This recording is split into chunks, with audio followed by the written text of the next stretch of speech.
কুরআনুল কারীমের মধ্যে জানিয়ে দিলেন আলাম নাজআল লাহু আইনাইনি ওয়া লিসানাও ওয়া শাফাতাইন। ভাই গো, কোরআন তাফসীর করার সময় নাই, আমি সংক্ষিপ্ত করে বলে যাই। আল্লাহ রাব্বুল আলামিন জানিয়ে দিল, রে বান্দা, আমি কি তোকে দুটো চক্ষু দেই নাই? আইনাইন মানে চক্ষু, আলাম নাজআল লাহু আইনাইন মানে চক্ষু। বাজান গো, ৬০-৭০ বছরের মানুষকে আপনি জিজ্ঞাসা করেন, হাপাচরা বাজারে ৩০ বছর ৭০ বছর আগে একটা দৃশ্য দেখেছিল, একটা জিনিস দেখেছিল।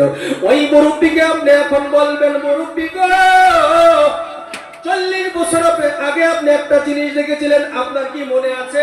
মুরব্বী বলবে, হাপাচরা মার্কেটের মধ্যে দেখেছিলাম, হাপাচরা বাজারের মধ্যে দেখেছিলাম এই দুটো চোখ দিয়ে। এখন আমি ওই জিনিস দুটো চিনতে পারতেছি। এটা নিয়ামত হইল আমার আল্লাহর কাজ। এ আল্লাহর আশিক, নবীর পাগল, বাইরে ডানেও তাকাইও না, বামেও তাকাইও না। লিসান মানে জিবা, লিসান মানে কি? লিসান মানে জিবা। এ বন্ধুগণ, আমি সংক্ষিপ্ত বলে যাচ্ছি রে বন্ধু।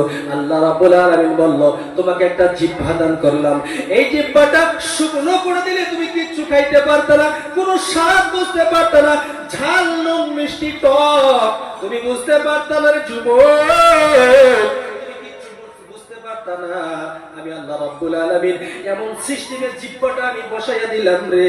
ফ্রান্সের বৈজ্ঞানিক জিহ্বা নিয়ে ঘোষণা করছে, জিহ্বা নিয়ে গবেষণা করছে, জিহ্বা নিয়ে স্টাডি করছে। মুসলমানের আল্লাহ কেন জিহ্বার কথা কোরআনের মধ্যে দলিল দিয়েছে। এই জিহ্বার কথা ফ্রান্সের বৈজ্ঞানিক, আমেরিকার বৈজ্ঞানিক গবেষণা করতে করতে দেখে রে, এই জিহ্বা দিয়ে একটা মানুষ ১ মিনিটের মধ্যে ৩,৫০০ স্বাদ অতিক্রম করতে পারে। মেডিকেল সায়েন্স, বিজ্ঞান গবেষণা করে দেখেছে, জিহ্বাটা ১ মিনিটের মধ্যে ৩,৫০০ স্বাদ অধিক পরিমাণ টেস্ট ১ মিনিটে গ্রহণ করতে পারে। এটা ঢেপা মরিচ, এটা মাইকো মরিচ, এটা ঝাল, এটা নুন, এটা নিয়ামত কার? এই যুবক কার? কার? এ আল্লাহর আশিক, ভাই গো, ডানেও তাকাইও না। আমার আল্লাহ জিহ্বা দিলেন, চক্ষু দিলেন, আরো কত কিছু অঙ্গ বিতঙ্গ দিলেন। এ যুবক, আমার আল্লাহ নিয়ামত যদি অস্বীকার করিস রে যুবক, কপালে বড় ঝাঁকার বাড়ি আছে, কথা ঠিক কিনা?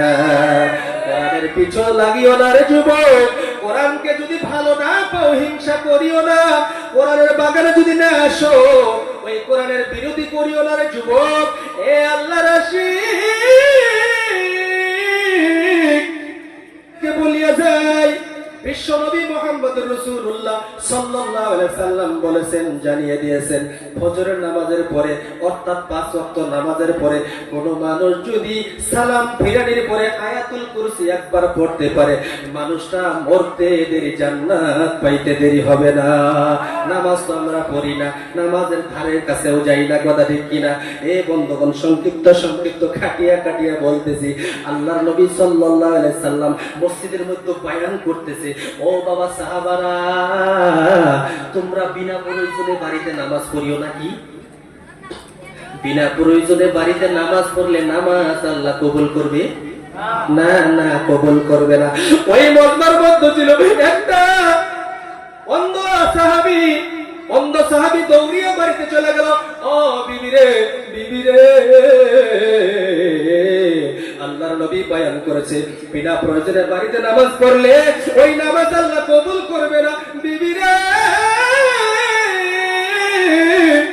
আমি অন্ধ মানুষ, কেমনে দৌড়াইয়া মসজিদে যাই? বিবি, আমার একটা রশির ব্যবস্থা করে দে। ও বিবি, হযরত বিলাল যখন মসজিদের মধ্যে আযান দিবে, বলো বলো বলো বলো, আমি অন্ধ মানুষ কেমনে মসজিদে যাব? যাওয়ার সুবিধা নাই। বিবি বলতেছে, রশি দিয়া কি করবেন? রশি দিয়া কি করবেন?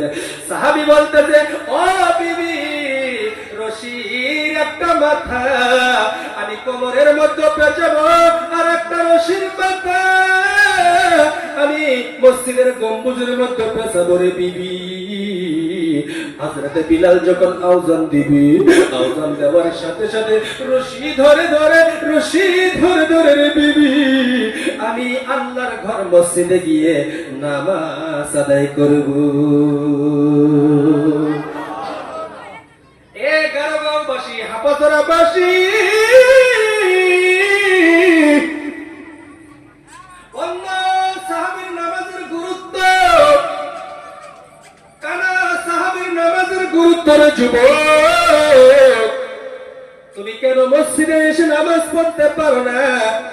এ আল্লাহর আশিক, মসজিদের মধ্যে ফজরের নামাজ আদায় করলা, করিয়া ব্যবসা থেকে বাহির হইলা, ব্যবসায় বরকত দিবে কে? আমার আল্লাহ। ব্যবসার মধ্যে বরকত দিবে, সংসারের মধ্যে বরকত দিবে, অকাটে মৃত্যু দিবে না, ভয়ঙ্কর গাড়ির অ্যাক্সিডেন্ট দিবে না, অনেক মুসিবত থেকে আমার আল্লাহ বাঁচাইয়া দিবি। ফাতেমা নসিহত করেছিল, স্বামী গো, আমি মৃত্যু হয়ে যাওয়ার পরে 4-5 জন মিলিয়ে আপনি জানাজার করিয়া মাটি দিয়ে তাড়াতাড়ি চলে আসবেন, দেরি করবেন না, দেরি করবেন না। এ গারগাঁওবাসীর মা, মাগো, ভালো করে শুনেলেন, জেনেলেন। এবার হযরতে আবু যর গিফারী রাদিয়াল্লাহু তাআলা আনহু কবর খনন করলেন। কবর খনন করার পরে কবরকে প্রশ্ন করতেছে, ও কবর, তুমি কি জানো, তুমি কি জানো তোমার বুকে কে আসতেছে, তোমার বুকে কাকে রাখা হবে? কবর থেকে কোনো জবাব নাই, কোনো জবাব আসে না, কবর কোনো জবাব আসে না। 2 নম্বর প্রশ্ন করলো আবু যর গিফারী, 2 নম্বর প্রশ্ন করলো, ও কবর, তুমি কি জানো তোমার বুকে কাকে রাখা হবে? তিনি হলো হাসান হুসাইনের মা, সকল পৃথিবীর জান্নাতি পুরুষদের সর্দার। ওই পুরুষদের সর্দার ইমাম হাসান হুসাইনের মারে এই কবরের মধ্যে রাখা হবে। ও কবর, তুমি কিন্তু বিয়াদবি করিও না, তুমি কিন্তু বিয়াদবি করিও না, কবর থেকে কোনো জবাব আসে না। আবু যর গিফারী 3 নম্বর প্রশ্ন করলো, ও কবর, তুমি কি জানো তোমার বুকে কারে রাখা হবে? ইনি হলেন হযরতে আলীর স্ত্রী। ও কবর, তুমি কি জানো তোমাকে তোমার বুকের মধ্যে কারে রাখা হবে? হযরতে আলীর স্ত্রী। ও কবর, তুমি কি জানো তোমার বুকে কাকে আজকে রাখা হবে? ইনি হলেন সাইয়্যিদুল মুরসালিন, শফিউল মুজতাবিন, রাহমাতাল লিল আলামিনের বেটি হযরতে মা ফাতেমাকে এই কবরের মধ্যে রাখা হবে। কবর থেকে কোনো জবাব আসে না। ও গারগাঁও এলাকাবাসী, মা মাগো, আপনি কেমনে রং নাম্বারে এটিং পেটিং সেটিং করে রং নাম্বারে আলোচনা করেন গো মা? আপনি বলবেন, হুজুর কেন গালি পারেন? মা গো, আমি গালি পড়তে আসি নাই গো মা। আপনি যদি ভালো হয়ে যান, আপনার পেট থেকে খাজা মাইনুদ্দিন আসতে পারে কি পারে না? মা গো, আপনি যদি ভালো হয়ে যান, আপনার পেট থেকে আব্দুল কাদের জিলানীর মতো ওলি আসতে পারে কি পারে না?